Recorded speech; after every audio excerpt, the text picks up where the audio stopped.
જે હનુમાન દાદાજીનું મંદિર સ્થાપિત છે।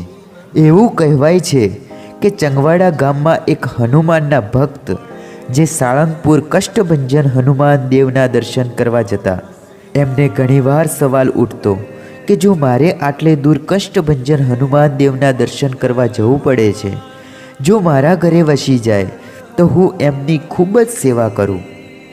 અને ત્યારે જ એક ચમત્કાર થયો।